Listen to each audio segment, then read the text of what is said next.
everyone. It's been a while since I've shared some of the updates from the garden, but today I wanted to talk to you about two things that I've been growing in the garden. These are called eggplants. I have two separate varieties of eggplants that I started growing this year, and I've been very successful in growing these eggplants.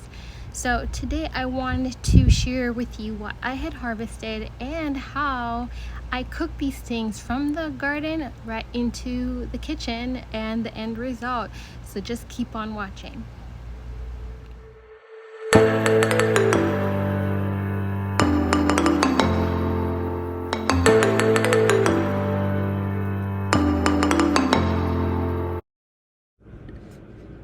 So let's get right into our harvest to the table process. Here are the eggplants I harvested from the garden. One of the eggplants that I've harvested was 1.5 pounds, which was pretty large, but it was good eating. We then thinly sliced the eggplants and added salt and waited for about 20 to 30 minutes, then washed off the salt off the eggplant and then dipped the eggplants in flour, egg, and breadcrumbs and fried them in olive oil.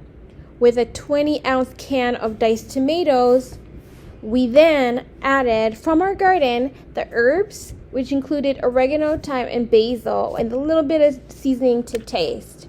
We also cooked pasta, but we set that aside and waited. In low pie trays, we layered in the eggplant, then on top of that the pasta, with the diced tomatoes on top of the pasta, and then sprinkled slices of Parmesan cheese and baked that in the tray for about 20 to 30 minutes.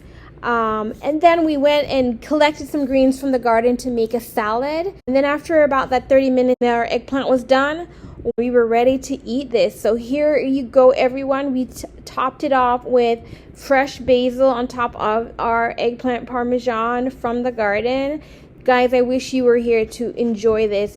It was organic, and besides some of the breadcrumbs, it was very healthy. So there you have it, everyone. If you would like to see more videos like this, definitely like, share, subscribe. We'll see you next time.